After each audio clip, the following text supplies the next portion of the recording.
Hi, I'm Mina. And I'm Yules. Thanks for tuning in to Artificially Informed. Welcome back, everyone, to the Deep Dive. Today, we're trying to wrestle with a mountain of global news. Seriously, we've cast a wide net, and the sources cover just about everything. We're talking deep space geology, ancient life discovered in the oceans, right through to some incredibly tense diplomatic moves happening this week at the United Nations General Assembly, or UNGA. So if you're looking for that comprehensive briefing, the one that tries to connect the dots between the big breakthroughs and, frankly, the big breakdowns, you're definitely in the right place. Absolutely, that's the goal. And this deep dive, it really requires us to be sharp. We can't just skim the headlines. We're trying to distill those critical macro trends, the ones defining where we are right now. That means looking for those big shifts in science, trying to grasp the nuances of these rising geopolitical tensions, and definitely tracking the speed of technology policy globally. It's accelerating fast. Okay, so let's get into it. Let's unpack this enormous reading stack. We've got to cut through the noise, right? Yeah. And figure out the meaning behind these stories. What actually impacts our future, like right now? Let's start, maybe appropriately, at the source, the planet itself. Kicking things off with science and space. Yeah, the Earth, it keeps reminding us, doesn't it, how little we actually know, especially the oceans. Oh, absolutely. And that's hammered home by one of the honestly most fascinating natural history pieces we saw, this discovery of the largest underwater creature ever recorded. And get this organism, they estimate it's older than the invention of the steam engine. That timeline is just incredible. The sheer resilience. I mean, the steam engine, that's 17th century, right? Yeah. And this ancient life form, they think it's maybe a huge sponge or some kind of colonial organism. It survived multiple mini ice ages, centuries of shifting ocean currents. Its existence alone, it really challenges our, standard evolutionary models. We tend to assume faster turnover for big life forms. So it speaks to the stability of those deep ocean environments. Exactly. Profound stability, ancient ecosystems, and obviously connects right back to why conservation down there is so critical, even for places we barely understand. And contrasting that amazing resilience, well, it makes the fragility elsewhere even starker, doesn't it? We have to pivot, unfortunately, to some pretty grim news. The insect apocalypse. Looking at data out of Colorado in the U.S., researchers found just a staggering 70% drop in flying insects over just 2 decades. And here's the kicker. This is happening even in protected areas, high-altitude mountain spots. Yeah, and that immediately raises the big uncomfortable question, right? If it's happening in protected zones, what's the driver? For decades, the focus, was mostly on habitat loss, pesticides. But this data, it strongly points to climate change, specifically the severity and the duration of rising summer temperatures. So the heat itself is the main culprit here. It seems so. Insects, especially flying ones, they're ectotherms. That whole life cycle, their metabolism, it's incredibly sensitive to temperature. And the changes are just happening too fast, faster than they can adapt evolutionarily, leading to, reproductive failures, survival issues. 70%. That rate of decline is terrifying, especially when other reports are already saying, up to 40% of insect species globally are at risk. Beyond just, general ecological worry, why should our listeners really grasp the so what here? What's a concrete impact? Oh, the so what is huge. It moves really fast from ecology to, economics and food security. Insects are like the bedrock architects of our land-based world. Pollination alone, that's estimated at, $200 billion globally every year for agriculture? $200 billion. Yeah. And then there's nutrient cycling, decomposition, and crucially, they're the food source. The base protein for so many birds, bats, fish. A 70% drop means the entire food web is essentially starving from the bottom up. And crop yields. Major crop yields are at risk of, honestly, catastrophic failure within a generation if this continues. It's a massive alarm bell. Climate stress hitting the absolute core foundations of, human society. Okay, shifting from those huge ecological systems to our own biology, there's some really intriguing research connecting 2 diseases we usually think of as very separate: pancreatic cancer and certain neurological diseases like Alzheimer's. Yeah, they seem to share a vulnerability at the cellular level. Researchers found a common issue in how cells handle faulty proteins. There's a process called autophagy. It's basically the cell's recycling system. It breaks down damaged proteins. Okay. Well, disruptions in that specific recycling pathway seem to be critical in both pancreatic cancer and neurodegeneration. When cells can't clear out these faulty proteins, they build up. In cancer, that can lead to uncontrolled growth. In the brain, it leads to those plaques and tangles we associate with Alzheimer's. Wow. That's a potentially massive breakthrough, right? Especially for pancreatic cancer, which has such notoriously poor survival rates because it's often caught so late. If this overlap holds up, what could it mean for actual treatments? Well, the hope is shared therapeutic targets. If you can develop drugs that, say, boost or fix that faulty autophagy pathway, Right. you might be able to tackle both types of disease, or at least find ways to detect them much, much earlier. Finding a shared mechanism across such different tissues, that's kind of the holy grail for drug discovery. And speaking of early detection for neurological issues, there's more on Alzheimer's specifically. hmm A study looking at something called the TSPO biomarker, that's translocator protein, it showed levels rising before clinical symptoms even appear. Exactly. The TSPO biomarker is exciting because it flags inflammation early on. It's found in the mitochondria of glial cells. Those are the brain's immune cells, microglia. When TSPO levels go up, it means the microglia are activated. They're responding to some kind of problem. In this case, probably the early buildup of amyloid plaques. And this is happening before memory loss. Yeah, before the noticeable cognitive decline, which is key for intervention. And there was a really interesting gender difference mentioned in the study too, wasn't there? Yes, quite striking. The study found that this elevated TSPO, the microglial response, it was particularly pronounced in female subjects. The immune cells actually clustered more tightly around the amyloid plaques compared to in male subjects. What does that suggest? Well, it suggests that maybe the inflammatory pathway is a more dominant driver, or at least an earlier one, in women's Alzheimer's pathology, which definitely warrants more research into, gender-specific treatments. Using biomarkers like TSPO, maybe combined with advanced imaging, you could potentially intervene years before serious damage occurs. Okay, let's shift gears slightly to mental wellness. We're seeing this interesting blend of ancient practices and modern tech proving effective. The sources specifically mention Headspace and Calm, the meditation apps, confirming they actually work pretty well. Yeah, the efficacy data looks pretty solid. These apps are genuinely useful tools for reducing stress, anxiety, helping with insomnia. They work by guiding users through techniques like focused attention, counting breaths and open monitoring, which is just non-judgmental awareness of thoughts. These come straight from Hindu and Buddhist traditions, essentially. And the tech angle, AI and biometrics. That's the personalization part, and where it gets really interesting for the future. By analyzing subtle data, maybe from a wearable like your heart rate variability or stress levels, the app could potentially tailor the session in real time. Yeah. Adjusting the length, the style, the content dynamically, moving beyond just generic pre-recorded meditations to something truly personalized. Okay, fascinating. Let's pivot now from our inner selves to the cosmos and the humans aiming to explore it. Some exciting news from NASA, that's the National Aeronautics and Space Administration, about their astronaut pipeline. They've got big plans for the moon and Mars. They do. They just selected 10 new astronaut candidates. And the competition was fierce, over 8,000 applicants. This group is really crucial for the next phase. And notably, 6 of the 10 are women. It underlines NASA's commitment to diversity as they gear up for the Artemis II moon mission and eventually, long-term human presence on Mars. A diverse skill set, too, I imagine. Absolutely. Pilots, doctors, engineers, the whole range you need for missions that could last months, even years, far from Earth. And while the new recruits are training, the old workhorses are still out there sending back data. The Mars Curiosity rover has updates on Martian geology, specifically some strange rock formations. Yeah, Curiosity's still going strong after more than a decade. It's studying these things called boxwork rock formations in Gale Crater. They look like intricate ridges and hollows. The thinking is they formed way back when groundwater flowed through cracks in the rock. Okay. The water deposited hard mineral cement in those cracks. Then, over millions of years, the softer surrounding rock eroded away, leaving these cemented frameworks standing, like a boxwork. And analyzing them tells us what? By looking at the different textures, the chemical makeup of the ridges versus the hollowed-out bits, scientists can figure out what chemicals were dissolved in that ancient Martian water, which directly informs our assessment of whether Mars could have supported life in the past. It's all about habitability. But while we're looking for signs of water on Mars, the hunt for watery exoplanets might be hitting a snag.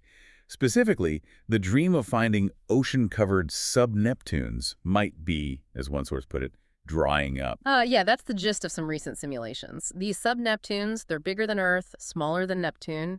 Theoretically, they were prime candidates for being water worlds. But these new models, looking at how they likely formed and evolved, They suggest that because of their proximity to their stars and maybe the conditions when they first formed, they might actually be significantly drier than we hoped. So we need to rethink where we look for habitable planets. Pretty much. It forces a reevaluation. Maybe we need to focus more on smaller rocky worlds like Earth, or look for different kinds of atmospheric signs altogether. It recalibrates the search criteria. Okay.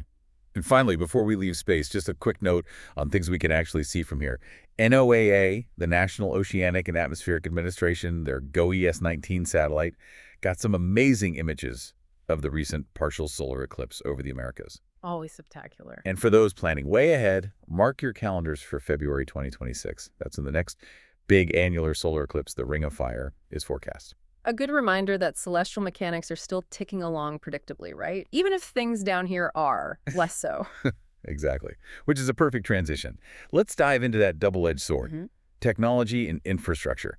And things are definitely moving fast here. The pace of AI acceleration is just mind-boggling, generating huge financial numbers and maybe predictably attracting some serious attention from regulators. Yeah, the headline grabber has to be Nvidia's investment in OpenAI.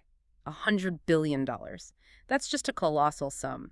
It's for AI infrastructure, with chip deployment specifically planned for late 2026. Wow. This isn't just throwing cash around. It's about strategically locking down the manufacturing and deployment pipeline for the next wave of high-performance chips needed to train these massive AI models. But anytime one player gets that dominant, especially in tech history, scrutiny follows, right? This massive investment comes just as there are growing concerns about competition, antitrust investigations. Federal authorities seem to be targeting that power trio: Nvidia, Microsoft, and OpenAI. Absolutely. It signals a pretty significant policy shift, doesn't it? The current administration seems much more inclined towards antitrust enforcement in big tech than perhaps the previous one was. Yeah. There's real concern that this kind of consolidation, the huge investments, the strategic alignments, could just crush smaller startups. Creating barriers to entry. Exactly. Insurmountable barriers. And this $100 billion deal, it could easily be seen as a trigger point for a much deeper investigation into market dominance. But AI isn't just for the giants anymore. We're seeing efforts to kind of democratize it. Like this Indian startup, Rocket.new. They secured $15 million for something they call vibe coding. Slight chuckle vibe coding. I love that. It's a fantastic concept, really. The goal is to remove the biggest hurdle to creating software, needing to actually code. It uses large language models, LLMs. So a user who isn't technical can just describe what they want in plain English, like build me an app to track my running, share it with my friend, make green and blue. Just describe the vibe. Exactly. And the LLM translates that vibe into actual functional code. The fact they got, 400,000 users in just 3 months, it shows a massive hunger for tools that lower that barrier to digital creation. And we're seeing AI pop up in everyday software, too, making it feel less like some huge, scary force and more like a helpful assistant. Totally. Look at GoodNotes, the note-taking app. They're adding collaborative documents. Okay, but also this Ask GoodNotes AI feature. It can understand complex handwritten notes, offer writing tips, generate summaries on the fly. Super useful. Yeah. And simultaneously, the Google Play Store is getting a revamp. A personalized apps tab using their Gemini AI to suggest apps based on your actual needs, not just what's popular. Much more context-aware discovery. Okay, but with all this rapid development comes the inevitable political fight over how to control it. The debate over AI regulation is heating up into a full-on lobbying war. Meta, formerly Facebook, launching this super PAC, the American Technology Excellence Project. Yeah, tens of millions allocated specifically to fight tougher state-level AI regulations. It's the classic Silicon Valley versus regulators battle playing out again. Meta's argument is, heavy, fragmented state rules will stifle innovation, hurt the U.S.'s global tech lead. They want a lighter national framework. And the other side. Regulators, safety advocates, they're pointing to the massive ethical and safety risks of just letting AI run wild. And there's a key statistic here. Legislative mentions of AI are up 21.3% across 75 countries just since 2023. Wow, that's a huge jump. It really underscores this global urgency, this feeling that we need to get a handle on the systemic risks before they spiral out of control. Okay, let's switch gears to another high-tech area, the electric vehicle market.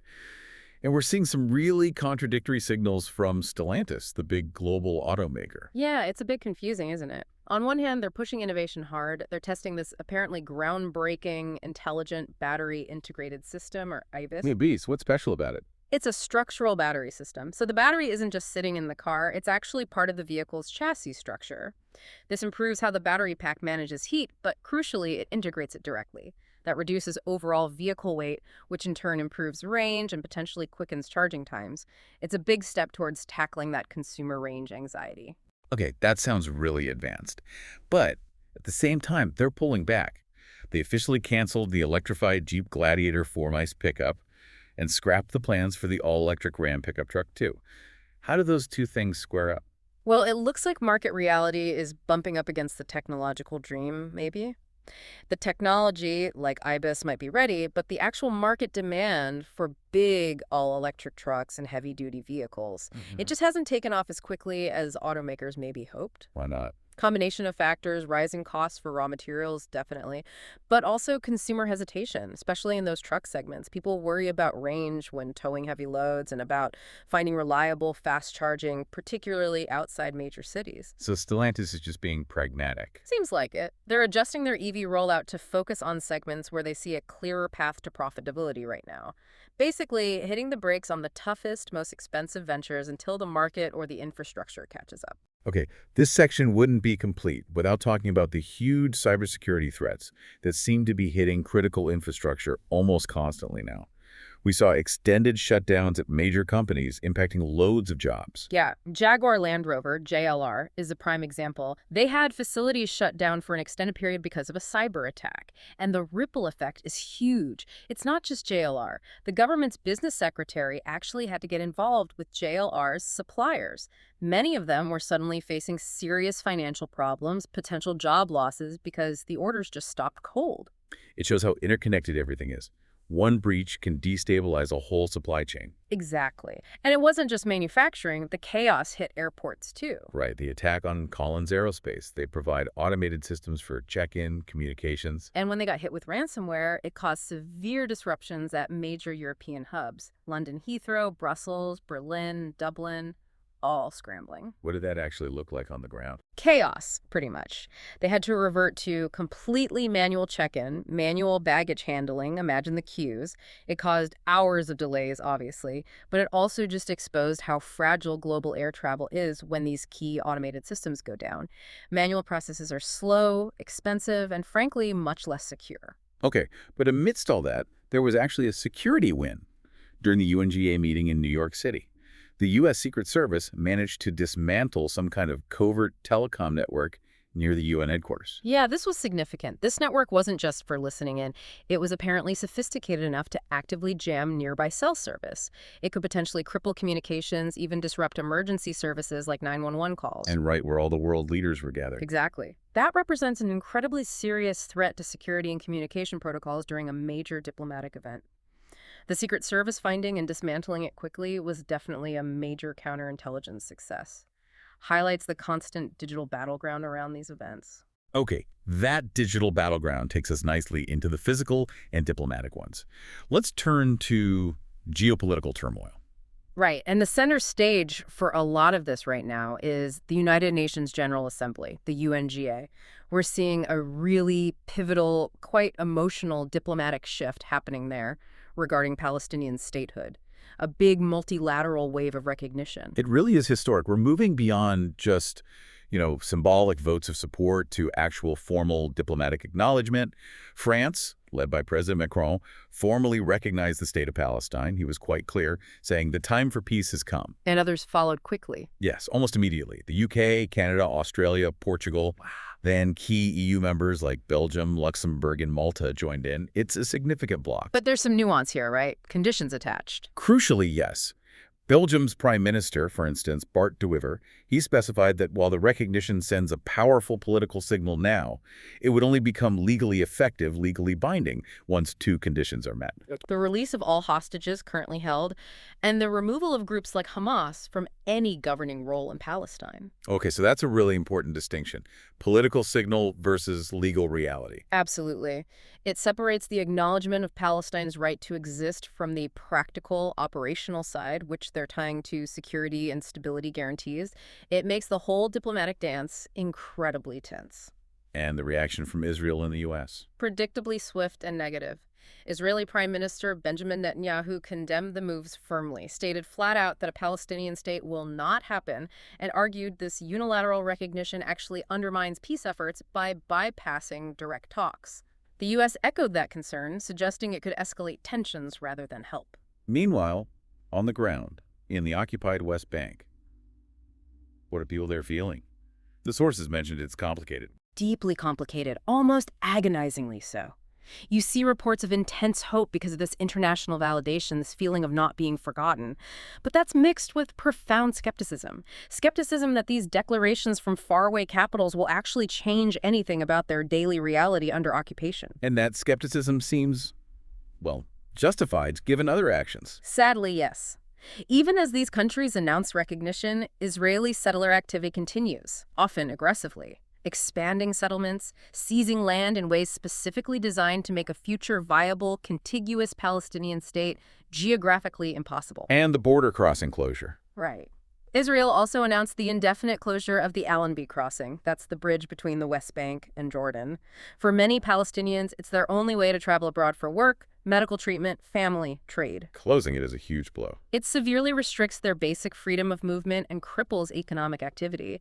It feels like a direct countermeasure to the diplomatic recognition wave. It all makes you wonder about the real impact. We saw a quote from Yazid Say. He's a senior fellow at the Carnegie Middle East Center. He asserted the window for a two-state solution actually closed 25 years ago. So what's the international community really hoping to achieve by pushing this recognition now? Is it trying to reopen a closed window? Seizi's point comes from observing the massive settlement growth since the Oslo Accords in the late 90s. That growth fundamentally fragmented the territory, the political possibilities. So what the international community seems to be doing now is using diplomatic recognition as a form of leverage, trying to shift the political dynamic away from just Israeli control and narrative. Even if it's symbolic. Even if it's symbolic for now. Without enforcement mechanisms or sanctions, it is largely symbolic. But it's a major step in solidifying international legal and political pressure. It sends a message.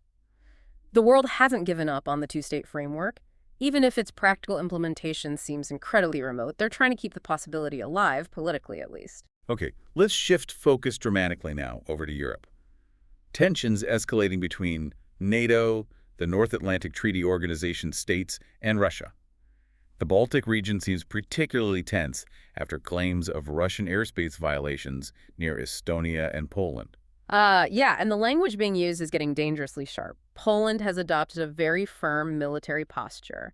Their foreign minister, Radoslaw Sikorski, stated very clearly in no uncertain terms that Poland will shoot down any Russian aircraft or missile that enters its airspace. Shoot down, not just escort out. Shoot down. He said violations would be met with decisive defense actions, not just diplomatic protests. That's a significant escalation, underlining NATO's commitment to defend its territory under Article 5. And Russia's response. Dismissal, pretty much. Right. They criticized Estonia's claims as Russophobic hysteria, demanded concrete evidence, and suggested the allegations are just politically motivated noise. Standard playbook, really. But you see this heightened tension reflected elsewhere, too. Like the airport shutdowns. Exactly. These unexplained drone sightings that temporarily closed down both Copenhagen Airport in Denmark and Oslo Airport in Norway. Major hubs. And significantly, the Danish Prime Minister, Mette Frederiksen, went public saying that Russian involvement in the Copenhagen incident couldn't be ruled out, directly linking these potentially disruptive drone flights to the broader geopolitical friction. Okay, turning now to the Americas. Haiti remains locked in just a devastating security crisis and more tragic violence recently. A drone attack in the capital, Port-au-Prince, killed at least 11 people, including 8 children. Yeah, just horrific. It happened during a law enforcement operation targeting a suspected gang leader in a heavily gang-controlled neighborhood. It tragically highlights the sheer lawlessness, the depth of the humanitarian crisis. Gangs control huge parts of the capital, involved in extortion, kidnapping, even forcing children to join them. And the high civilian death toll in this operation just underscores how incredibly difficult and dangerous it is to try and restore any kind of order there. So what's the international response looking like? The U.S. has proposed a pretty significant intervention, a 5,500-person global security force, GSF. The idea is to help counter the gangs and support Haiti's interim government. And importantly, this proposal has gained broad backing. All 32 member states of the Organization of American States, the OAS, endorsed it. That multilateral support is key. And there was also a mention of regional support beyond just military force. Yes, a really positive note of potential solidarity. The suggestion came up that Guyana, which has a large rice surplus, could use that to help address Haiti's severe hunger crisis. Like a CARICOM initiative. Exactly, a model for how Caribbean community nations could pool resources to tackle urgent humanitarian needs within the region, fostering self-help and regional stability rather than relying solely on outside intervention. Okay, staying in the Caribbean basin, but shifting focus. Tensions still simmering between the U.S. and Venezuela. There was a recent U.S. naval buildup in the area. That's right. And Venezuelan President Nicolas Maduro called for direct talks with the U.S., but the White House rejected that. The U.S. position remains firm. Sanctions and pressure stay until Venezuela undertakes genuine democratic reforms. And Maduro's reaction to the naval presence. He labeled it a precursor to an undeclared war, called it a clear act of aggression aimed at destabilizing his government. The U.S., of course, views the Maduro regime itself as a threat to regional stability, so it remains a very volatile standoff. Okay, let's round out this section with some domestic and international political maneuvering, starting with, well, the truly bizarre and contentious saga around Jimmy Kimmel in the U.S. Yeah, that was quite something. He was suspended, then quickly reinstated by Disney, the parent company of ABC, after making some extremely controversial comments about the assassination of conservative activist Charlie Kirk. And the reaction just split right down the middle. Completely. On one side, you had the ACLU, the American Civil Liberties Union, and a lot of high-profile artists like Robert De Niro, Jennifer Aniston. They jumped to defend Kimmel's free speech rights. Argued the suspension set a dangerous precedent for artistic expression, satire, public discourse. But that defense didn't hold everywhere. Not at all. On the other side, several major broadcast groups that own local ABC affiliate stations, Sinclair and Nexstar, known for leaning more conservative, they flat out refused to air his show when he returned. Wow. They just didn't carry it. Nope. They cited their own local station policies and concerns about the controversy, basically prioritizing their audience's sensitivities over the network feed. It really highlights that tightrope media companies walk balancing national free speech debates, corporate pressure, and local market politics. Meanwhile, on the international stage, President Donald Trump used his platform at the UN General Assembly to deliver a typically provocative address. Covered a lot of ground. He definitely didn't hold back. He characterized the UN itself as largely ineffective, said it doesn't do enough to promote global peace and safety, called it more of a talking shop for nations that don't align with U.S. interests. Reaffirming his America First stance. Strongly. Argued for robust national sovereignty, criticized open border policies, controversially warning that Western Europe is going to hell because of them.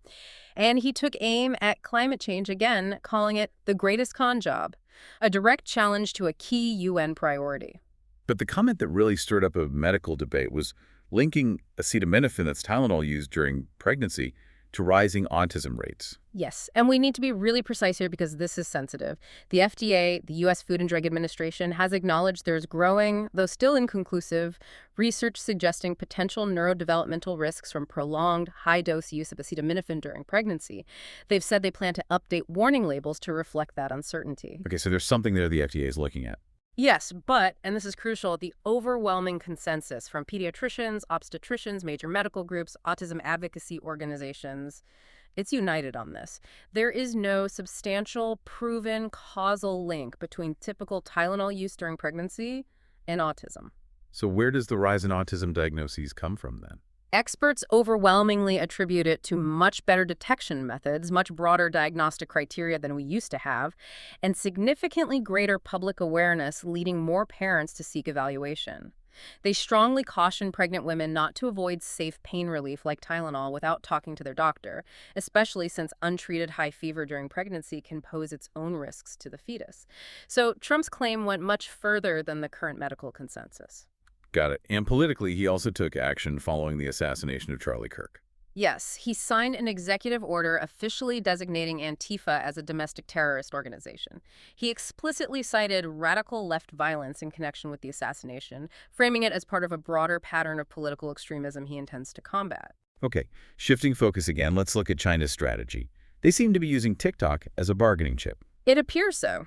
There's been a noticeable softening in China's previously hardline stance against selling TikTok's U.S. operations. And analysts see this as strategic. What's the suspected play here? Leverage, most likely. By showing some flexibility on TikTok, China might be signaling it's willing to make a deal on tech policy if the U.S. offers concessions in other areas, like easing restrictions on trade or controlling exports of advanced semiconductor technology to China. So, a potential trade-off. And the solution being floated involves Oracle. Yeah, the proposal seems to be that a U.S. company, potentially Oracle, would manage TikTok's powerful recommendation algorithm and handle all U.S. user data. This would aim to address the U.S. national security concerns about data privacy and potential manipulation. While letting China keep some control over the core tech. Potentially, yes, allowing China to retain ownership of the underlying intellectual property of the application's code while walling off the U.S. user data and algorithm management. It's a complex balancing act. And finally, on China, there's this push from within to create a unique Chinese system for understanding international relations. Yes, a government advisor is urging the development of a distinct international relations knowledge system rooted specifically in Chinese history, philosophy, and political context. It's a significant intellectual and political statement. It's basically a formal rejection of what they see as dominant Western-centric theories, things like realism or liberalism that often focus on state competition or multilateral institutions. Arguing those don't fit China's context. Exactly. The argument is those Western frameworks fail to adequately capture China's unique trajectory, its political system, its global goals. They want to build a system that reflects Chinese priorities and allows China to define its role and influence in the world on its own terms, not through a Western lens. Okay, let's move into our final section, looking at the collision of the climate crisis and some stark economic realities. On climate, the message is clear. Urgency is recognized everywhere, but actual political action is lagging way behind what the science demands. Yeah, that gap was spelled out pretty bluntly by the UN climate chief, Simon Steele. He warned that the latest round of national climate plans, the NDCs, nationally determined contributions, they're going to fall significantly short. Science says we need a 43% cut in emissions by 2030 to meet the Paris Agreement goals. The current pledges just don't get us there. Not even close. And what makes it worse is this huge contradiction highlighted in another report. Even while countries make these pledges, many governments are simultaneously planning to increase fossil fuel production, massively increase it, way beyond levels compatible with the Paris Agreement. Which countries specifically? The report cited Saudi Arabia, Russia, India as key examples of nations planning major expansions in oil, gas, or coal production. Actions that essentially lock in high emissions for decades, making the climate pledges seem, well, almost meaningless. So, against that backdrop, Colombia is trying something different, hosting a summit. Yeah, it's an interesting initiative. Colombia announced it will host the first ever international summit focused solely on phasing out fossil fuels, planned for April 2026. They're aiming it particularly at galvanizing action among global South nations. Countries often hit hardest by climate change, but with fewer resources for the transition. It's an attempt to build a different kind of coalition focused on the supply side. But even organizing these crucial climate talks isn't straightforward, is it? The COP30 controversy? Right. Brazil is hosting COP30, the big UN climate conference. They hired a major global PR firm, Adelma, to manage the messaging and logistics. Then it came out that Adelma gets over 5.6% of its global revenue from fossil fuel clients. Oof. That doesn't look good. No. Critics immediately raised alarms about a massive conflict of interest. You have the PR firm shaping the narrative for a climate summit being financially tied to the very industries the summit is supposed to be regulating or phasing out. It raises serious questions about influence and messaging. And while the diplomacy struggles, the climate crisis itself is hitting hard right now. Super Typhoon Ragasa. Yeah, devastating impacts. It hammered the Philippines and is now bearing down on southern China.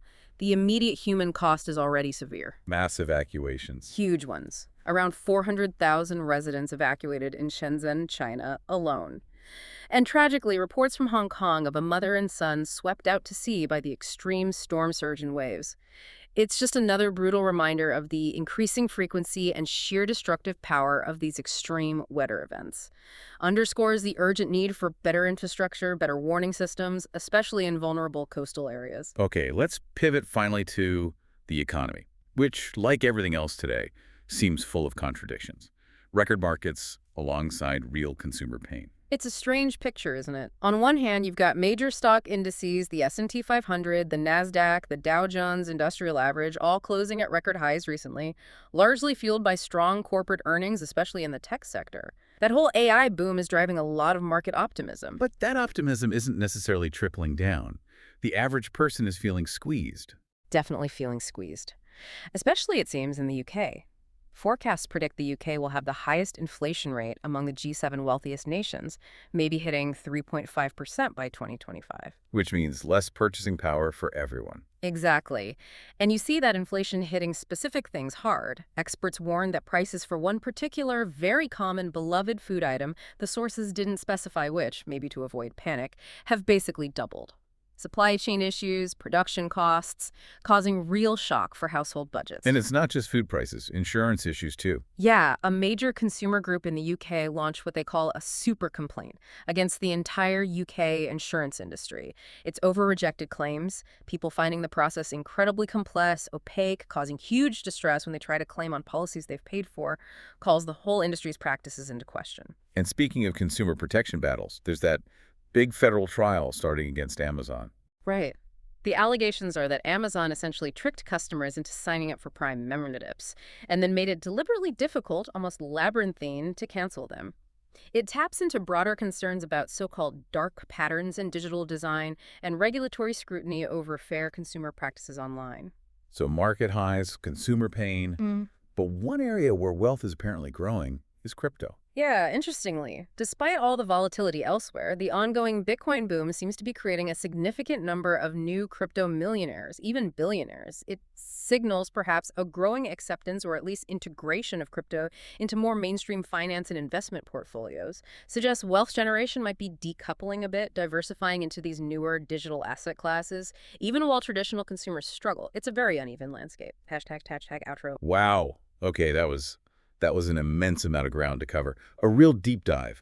We've tracked these simultaneous, often clashing narratives, haven't we? Huge leaps in science and tech, that I-beast battery, the ancient sea creature discovery side by side with just deep geopolitical divisions like the Palestine recognition wave and serious environmental alarms like that insect decline. Yeah, and if there's a core conflict running through almost all of this, it feels like that tension between global cooperation or consensus and the resurgence of national sovereignty, national interests. You see it perfectly at the UN. France leads a multilateral move on Palestine, signaling global norms.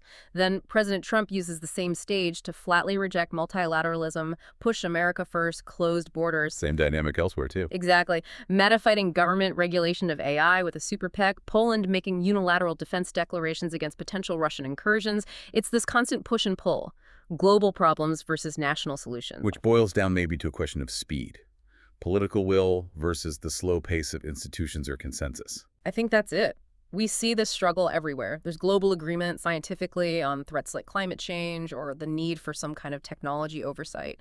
But then you have the powerful pull of national interest, closing borders, rejecting treaties, protecting domestic industries. So the provocative question we're left with, maybe, is this.